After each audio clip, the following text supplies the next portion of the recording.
How's it going, YouTube? We are back, and this time around we're going to be doing a little throwback to what I used to do a lot, which would be news from around sports. And we're going to start with the trade that went down in hockey. The Florida Panthers traded center Brad Morrison to the other way around. They receive Brad Morrison from the Chicago Blackhawks, and Vinny Hinostroza is a Blackhawk once again. Interesting move. The Blackhawks are having trouble this season scoring, and Florida seems to be a decent team at least. And Vinny Hinostroza, who was a Blackhawk at one point, is back, known as more of a playmaker. And Brad Morrison is a little bit more of the grittier side of hockey. So maybe they want more skill in Chicago, get some more goals, and possibly try to compete, which is tough to do this time around. There's a short season for the NHL, and not a lot of time to make mistakes. Kevin Durant got fined $50,000 for threatening Michael Rappaport.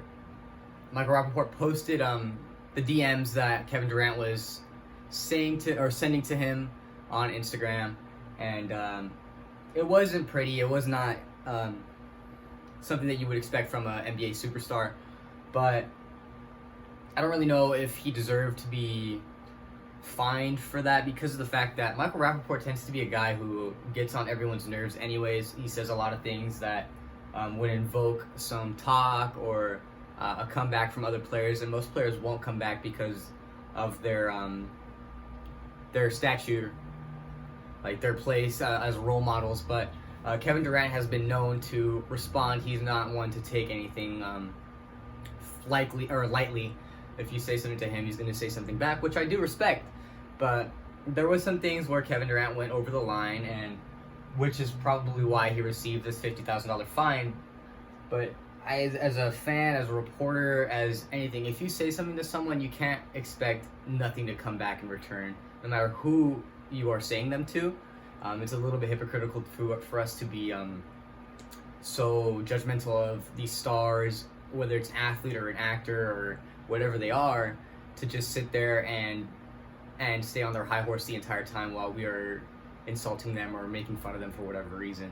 So I don't really know how I feel about that. It's a well-deserved fine, but I understand why Durant did it, for sure. Shaq Lawson. So the Texans convert $7 million of Shaq Lawson's 2021 salary into a bonus, which clears $5.25 million of cap for them. The Texans are in a rough place when it comes to their team. Traded DeAndre Hopkins for basically nothing. Deshaun Watson doesn't want to play there anymore, but he has sexual assault allegations going on as well. They're a team that is not in a good place. So as much cap space as needed could be good for them. Maybe they sign an impact player here or there. They just lost Will Fuller as well, so there's really nobody on that team right now, which is tough for any offensive player or any team in general. David Fletcher for the Anaheim Angels, Los Angeles Angels of Anaheim, signs a 5-year, $26 million extension, which could turn into a 7-year deal based on options that the Angels have for 2026 and 2027, which both include a $1.5 million buyout.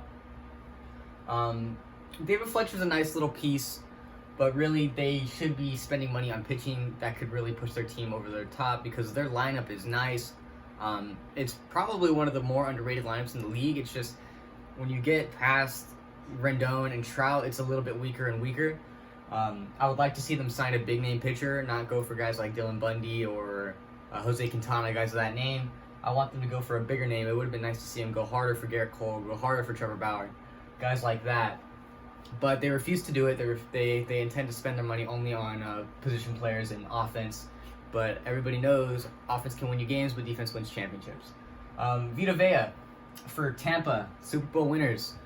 They used their option for 2022, which keeps Vita Vea on the team for both the 2021 season and the 2022 season, he will make $7.6 million. Their defense is stacked. I don't know why. I can't find an excuse why not to keep it together.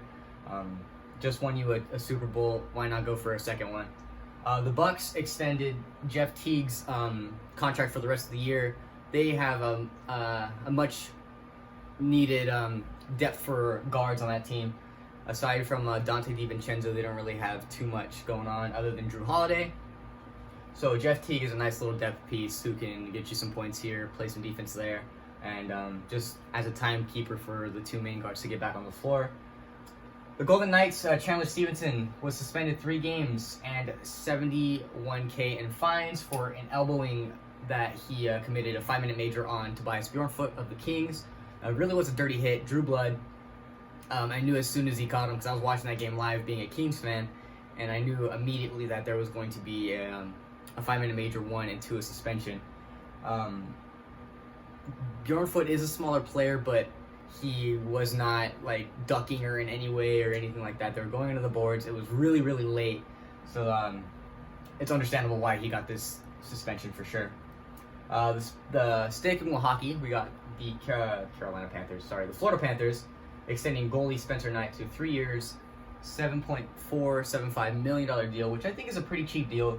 Spencer Knight is a goalie of the future, not really too proven in the NHL, but he has some talent, that's for sure. They get him locked up for cheap for 3 years, which I think is a really good move, especially since Bobrovsky's regressed a little bit since he was in Columbus, signed with Florida, and it's always nice to have a little bit of a backup plan once your older goalies are gone. Sticking on the topic of goalies, the Canucks extend Thatcher Demko to a 5-year, $25 million deal. That's pretty good money for a goaltender, $5 mil. Looks like he could be a future goaltending star. He has played really, really well for the Canucks. They have him locked up now. That's their goalie of the future, and they're running with it, so I respect them locking it up now before he's demanding like $8 or $9 million as a stud goaltender.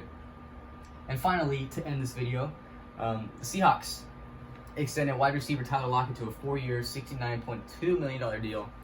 Their wide receiver corps is just absolutely insane. They got DK on the other side, Lockett on one side. Speed guy, verticals are nasty with him, good on route running. Before DK arrived, he was Russell Wilson's #1 target. So they keep the two together, keep Russell Wilson happy, you guys are going to win games. The defense has much to be desired, but if that gets worked on a little bit here and there, they'll be a contender for the NFC West for sure. And that's going to do it for this video. Leave a like if you enjoyed, subscribe, comment what you guys think about all these transactions or any videos you'd like to see done in the future, and I'll see you guys next time.